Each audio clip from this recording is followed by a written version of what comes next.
Scríobhmean teidil I chur síolta. Agus scríobhmean sin fearas. Cén fearas a bhí am? Cad a heasta weim? Chun na síolta chur. Well, heasta síolta, ní féidir síolta chur gan síolta, mar sin scríobh me síolta ar dús. Síolta.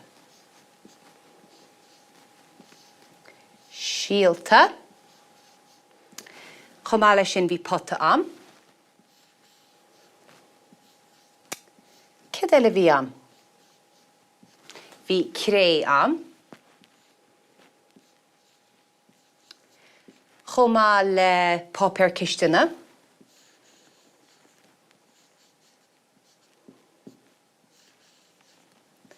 Pápéir cisteanna.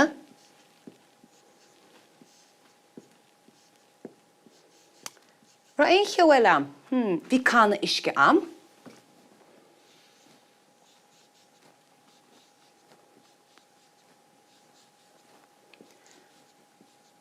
Cána uisce agus líon. Nes go bheice me, céad a rinne me an modh. Well, ar dús, chud me cré sa botta. Nar chuir? Chur me cré sa botta le líon. Ar dús. Ar dús. Chuir me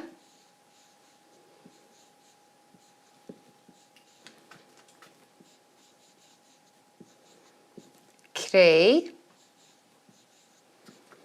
sa fotta is scrífas me. Sa fotta le sébú. Sa fotta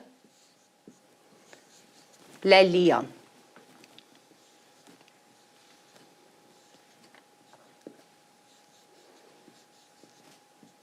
An stad. Cad a rinne me an sin? An sin chuir me pápéir cisteanna isteach. Nar chuir? An sin chuir me pápéir cisteanna sa fotta. An sin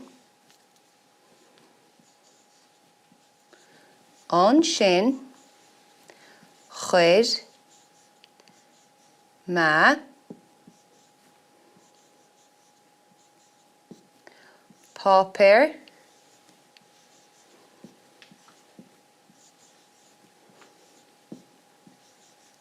pápéir cisteanna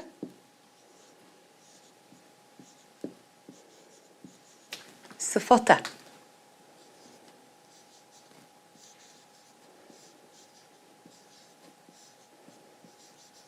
Cad a rinne me an sin? Ina dhé sin, ghóirt me uisce isteach. Ina dhé sin.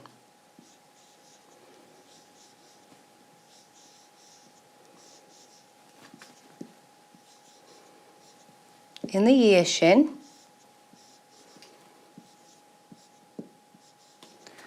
ghóirt me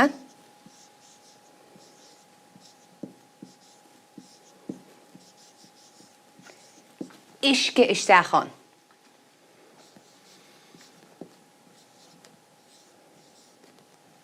Isteach an.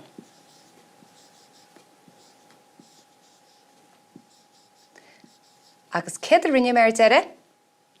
Ar deire leag me na síolta isteach an mhaith. Ar deire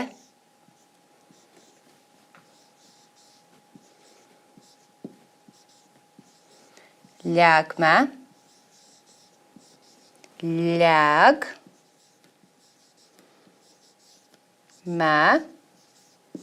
na síolta.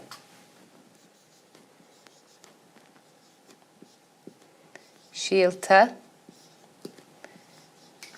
isteach an.